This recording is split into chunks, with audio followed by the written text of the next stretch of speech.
వంటలకు ఇంతకంటే స్వచ్ఛమైన గానుగ నూనె మరెక్కడా దొరకదు. SRV naturals. ఆర్డర్స్ కై స్క్రీన్ పై నెంబర్ కి కాల్ చేయండి. Welcome to Suman TV. నేను మీ నవీన్. ప్రస్తుతం నేను కుప్పం మున్సిపాలిటీలో ఉన్నాను. ఇక్కడ రాజీవ్ నగర్ ఏరియాకి అయితే వచ్చాను. ఇక్కడ ప్రజలు ఏ విధంగా ఉన్నారంటే, ధన ప్రభావం ఏమైనా చూపుతుందా ఎన్నికల పైన? డబ్బు ఎక్కువగా ఎవరు ఇస్తే వారికి ఓటు వేసే విధంగా ఉన్నారా, లేదు అని అంటే అభివృద్ధిని కోరుకొని ఓటు వేస్తారనేది వారి మాటలోనే తెలుసుకుందాం. అన్న నమస్తే అన్న. నమస్తే అన్న. మొత్తం ఎన్నికల సమయము అంటే పైన సూర్యుడు చూస్తే బగబగ మండిపోద్దా అన్నాడు.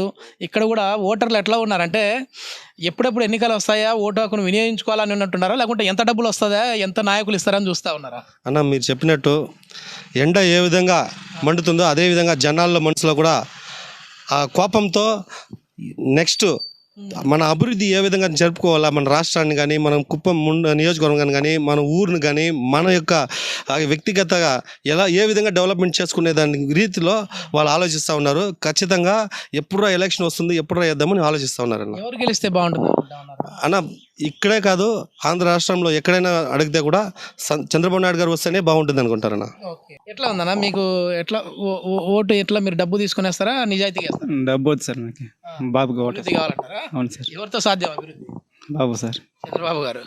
ఓకే, ఏం సార్ ఎట్లా కనపడతా ఉంది ఇక్కడ నియోజకవర్గాల్లో? బాబే రావాలి, అభివృద్ధి కావాలంటే బాబే రావాలి. డబ్బు ప్రభావం ఏ విధంగా ఉంది ఇక్కడ?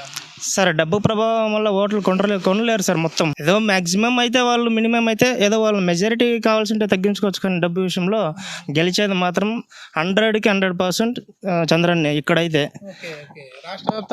రాష్ట్ర వ్యాప్తంగా కూడా సార్ ఇక్కడ ఎన్డీఏ కూటమే గెలుస్తుంది సార్. దాంట్లో ఎటువంటి ఇది లేదు, డౌట్ లేదు. అదొకటి అన్న. ఇంకొకటి ఏమంటే, ఇప్పుడు వాళ్ళు ఏం చేస్తూ ఉన్నారంటే, ప్రజల్లో అమాయకం, ఎందుకంటే ఏమి తెలియని కొంతమంది ఉన్నారు. అలాంటి వాళ్ళ దగ్గర పోయి వాళ్ళు ఇచ్చే డబ్బులు ఇచ్చేసి కెమెరా పెట్టేసినాం, మీరు ఎవరికి వేస్తారని తెలుస్తూ ఉందనేసి బెదిరిస్తూ ఉన్నారు. కానీ వాళ్ళ దగ్గర అడిగితే వాళ్ళు ఏమన్నా ఫిట్ చేయని, మాకు అవసరం లేదు, మాకు చంద్రబాబు నాయుడు గారు వస్తేనే అభివృద్ధి జరుగుతుంది అనేసి వాళ్ళు కూడా కట్టిదిగా ఉన్నారు సార్. ఎట్లా అన్న ఇక్కడ నియోజకవర్గాల్లో ప్రజలు డబ్బు తీసుకొని ఓటు వేసే విధంగా ఉన్నారా, నిజాయితీగా ఓటు వేసే? ఇప్పుడు చాలా మంది చాలా విసిగిపోయినారు సార్. ఇప్పుడు చాలా కష్టపడి మంచిది అంతా ఇప్పుడు లేదు సార్, ఏమి లేదు మంచిది.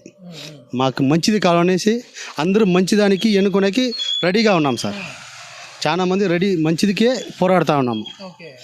ఆయన వచ్చినప్పుడే చాలా మంచి పనులు ఆయన. ఇప్పుడు ఏం మంచిది ఒక్కడు కూడా లేవు సార్. ఓకే, ఇది మొత్తం మీద ఏంటంటే, కుప్పంలో మాత్రమే కాదు రాష్ట్ర స్థాయిలో కూడా ముఖ్యమంత్రిగా చంద్రబాబు నాయుడు గారే గెలుస్తారని చెప్పేసి ఇక్కడ ప్రజలు అభిప్రాయపడతా ఉన్నారు. Thank you. సుమన్ టీవీలో మీ పర్సనల్ అండ్ బిజినెస్ ప్రమోషన్స్ కోసం కింది నెంబర్కి కాంటాక్ట్ చేయండి.